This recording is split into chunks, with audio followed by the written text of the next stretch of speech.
E aí, galera, tudo bem com vocês? Meu nome é Pedro Henrique, eu faço parte do grupo PET Química e hoje eu vou estar ministrando para vocês a aula de estruturas inorgânicas e nomenclatura. Gente, essa é uma aula bem tranquila, percebe-se aqui pela quantidade de tópicos que eu vou apresentar para vocês. A única parte mais complicada mesmo é a de compostos de coordenação, só que ela é um pouco extensa, então eu vou passar só por cima do conteúdo, mas vai ser o suficiente para vocês, quando forem fazer essa matéria, já chegar sabendo pelo menos o básico. Tudo bem? Vamos começar? Então, gente, a nomenclatura química ela é um assunto complexo e que está em constante evolução, assim como a própria ciência. E ela, gente, já passou por diversas mudanças, tá?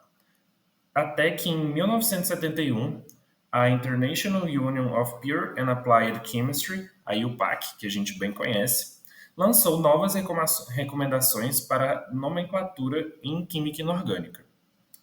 Então, gente, se baseando no livro Nomenclatura Básica de Química Inorgânica, nas regras que a IUPAC criou e na última revisão ortográfica da língua portuguesa, eu vou estar apresentando para vocês as regras que a gente utiliza para nomear estruturas inorgânicas. Vamos lá? Começando com os ácidos. Gente, é bem tranquilo. Os ácidos, eles são nomeados a partir da nomenclatura do seu ânion. Então, se o seu ânion ele termina em ito, o ácido ele vai ter a terminação em oso. Se o seu ânion ele é terminado em ato, ele vai ter o ácido vai ter a terminação em ico.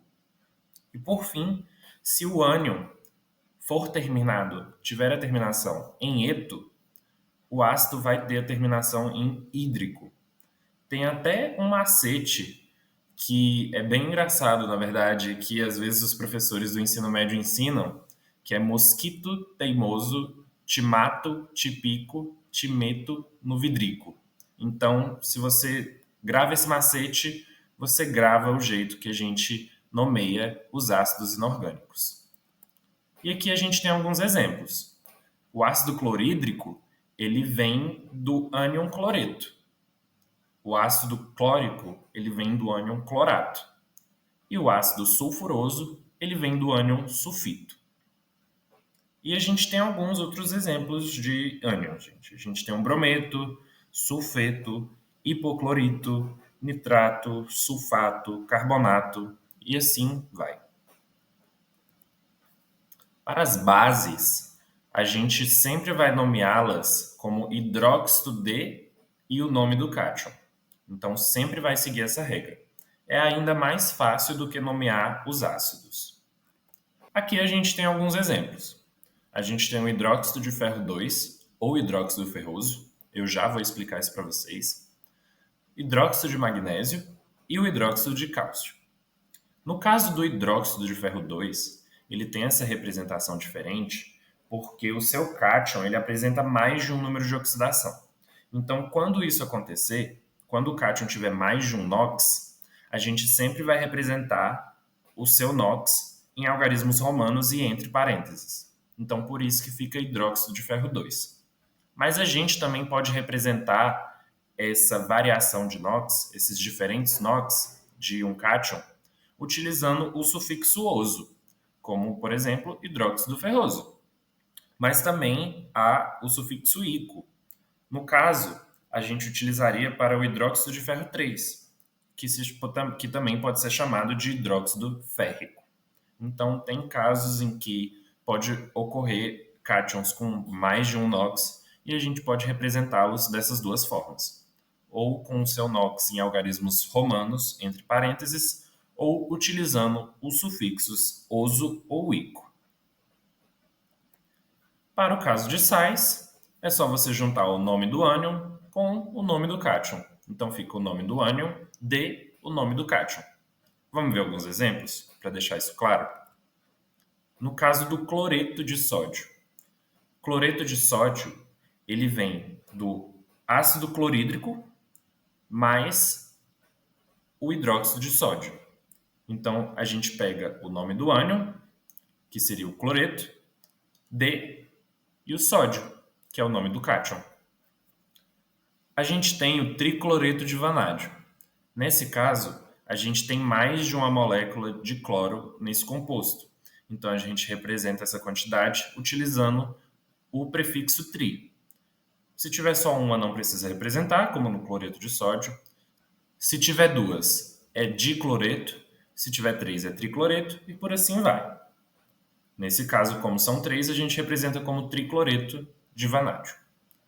O nome do ânion primeiro e depois o nome do cátion. E por fim, a gente tem o iodeto de potássio. Sempre segue essa regra. Primeiro o nome do ânion, depois o nome do cátion. Beleza, gente? Tudo tranquilo? Então, para finalizar com essa parte de sais, aqui tem um exemplo indicando todas as regrinhas que a gente utilizou para nomear esse composto. Então, o tri indica a quantidade de ânions presentes, o cloreto é o nome do ânion, de vanádio, que indica o nome do cátion. Então, aqui a gente tem esse exemplo. Por fim, a gente tem os compostos de coordenação. Como eu disse, a nomenclatura de compostos de coordenação ela é um pouquinho mais complicada. Ela demandaria um vídeo só para ela.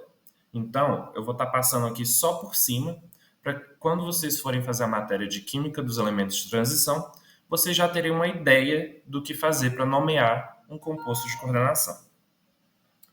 Antes da proposição das regras de nomenclatura em português para os compostos de coordenação, deve-se estabelecer a formulação correta de tais compostos, gente. Então, para a gente nomear, é importante que a formulação, a fórmula do composto, ela esteja escrita corretamente. Senão pode haver algum engano ali e você vai acabar nomeando o composto de forma errada. Então, gente, para a nomenclatura de compostos de coordenação, o nome do ânion ele deve preceder o nome do cátion, assim como a nomenclatura de sais. Então, aqui também segue essa regrinha. E o átomo central ele é sempre citado após os ligantes. Os ligantes comparecem primeiro e o átomo metálico depois. Os ligantes eles são identificados por um nome precedido por um prefixo grego. Então, se a gente tiver mais de um ligante ali, a gente vai representá-los, a quantidade desse ligante, por bi, tri, tetra e assim vai. Então, sempre que tiver mais de um ligante, mais de um mesmo ligante, né, a gente vai representar essa variação por esses prefixos gregos. E a ordem da nomeação dos ligantes ela é alfabética, tá, gente? Sem levar em conta os prefixos. E para representar a fórmula química do composto de coordenação que você está trabalhando, primeiro a gente vai colocar o símbolo do átomo central e a gente vai prosseguir para a adição das fórmulas ou abreviações dos ligantes iônicos, primeiro, tá, gente? Sempre dos ligantes iônicos, e depois dos ligantes neutros.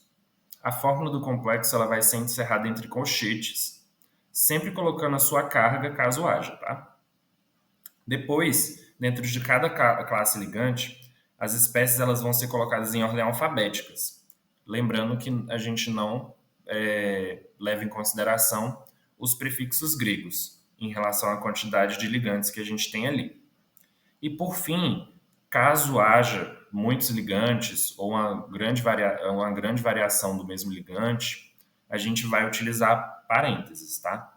A gente vai colocar os parênteses para diferenciar essa quantidade de ligantes que tem presentes no composto de coordenação. Além disso, gente, como eu disse, pode haver casos que vão ter vários ligantes, alguns com nomes parecidos, então, para a gente não confundir, para a gente não se confundir, para o nome não ficar estranho de ser falado, quando o nome do ligante também tem um prefixo numérico, a gente vai representar essa quantidade de ligantes por bis, tris, tetraquis, pentaquis, hexaquis e por assim vai. É um pouco complicado essa parte, mas vocês vão ver que vai fazer uma diferença quando vocês forem fazer essa matéria. Aqui a gente tem alguns exemplos, como hexacianoferrato 2 de potássio e o cloreto de tris-etileno-diamina cobalto 3. Aqui nesse caso, gente, o potássio ele é o nosso cátion e o hexacianoferrato é o nosso ânion. O hexa representa a quantidade de moléculas de cianeto que a gente tem nesse composto de coordenação. Ciano é a nomenclatura que a gente dá para cianeto nos compostos de coordenação. E no caso do ferrato, por se tratar de um ânion, ele vai estar no final do seu nome, a gente adiciona o sufixo ato para representar que ele é um ânion, que esse complexo é um ânion. A gente representa o NOx do átomo central aqui também. Então, entre parênteses, o NOx em algarismos romanos, por fim, de potássio, para indicar que ele está ligado a um cátion. No caso do cloreto de trisetileno-diamina cobalto 3, a gente tem o cloreto, que é o nosso ânion, de trisetileno-diamina cobalto 3, que vai ser o nosso cátion.